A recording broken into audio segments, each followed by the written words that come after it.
Good morning mga idol. Happy Thursday sa inyo. Kaya kung mapapansin yung mga idol, kahapon nag-akit kami ng yero.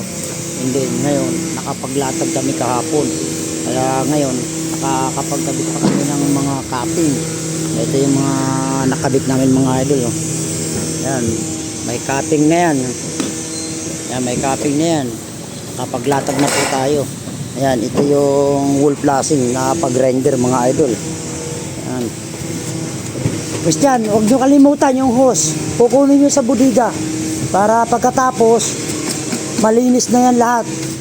Tapos sureball yung silat natin dyan sa counter na gutter ha. Kaya kung mapapansin yung mga idol, mayroon na. Yan. Tanggalin mo lahat ng alikabok dahil kailangan matanggal yan para hindi papasok yung dumi dun sa ilalim ng yero dahil acid yung simento. Kailangan tanggal talaga yan. Kung kinakailangan, Kel, maghiram ka muna ng walis tambo. Yung walis tambo natin nandun sa budiga, hindi natin nadala. Tapos mamaya kunin nyo yung mga yung hose natin ha, para malinis ito. I-Pultex, pintura na lang kulang nito. Kaya kung mga mapapansin yung mga idol yan, ayos na. Ano, ito yung counter na nasa ilalim, yung counter na stainless mga idol. Yan, walang papasok ng tubig yan. Umulang kahapon, yan, walang tulo. Yan. May counter to mga idol kung mapapansin nyo. Yan. Tapos mayroon din ito. Yan. Yung ilalim nito mga idol, yung tinapako yan, stainless yan. Yan. May counter na yan. Yan. Yan, waterproofing na po yung gumagawa dito. Yan, ayos na. Ito po yung sinasabi po namin na ayaw nung owner na ilalabas yung capping kasi may design nga naman yung pader. Ngayon, tinitingnan po namin kasi ito, may counter po ito ng pag-grind. Ayan, lalagyan po ng sealant po yan. Yung area na yan. Ayan. Ayan. Nag-grinder na si Boss John Mark. Sagad mo, pre. Sagad mo kagad yung pinakadulo ng grinder natin. Ayan. Naka-grinder na si Boss John Mark para itakadit yung counter.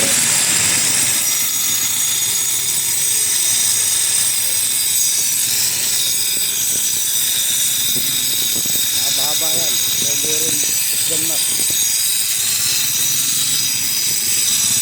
Makapansin yung mga adult, ito yung counter namin, counter gutter. Yan, ito yung counter gutter mga idol, stainless din yan. Yan, so yun, ngayon yung ginagawa ni Boss John Mark, ginagrinder niya para itong area na to kailangan nakapasok yan, tapos nakalalagyan ng sealant yan. Mga idol, ito yung counter ng gutter.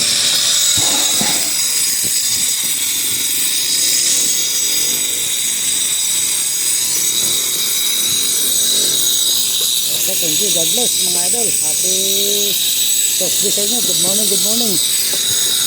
Ganda, tapos namin sinimulan ngayon, matatapos. Boss, gagawin natin mamaya. Sabi ni paring Romel, kailangan daw magawa kagad yung yung kay paring Edsel. No? Hatiin na lang natin yung tao para doon sa palengke din. Kasi kailangan igogo na yung palengke daw ha.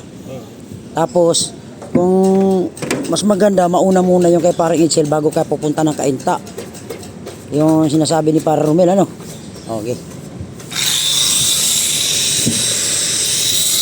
Okay, thank you. God bless mga idol. Good morning po sa inyo. Happy Thursday.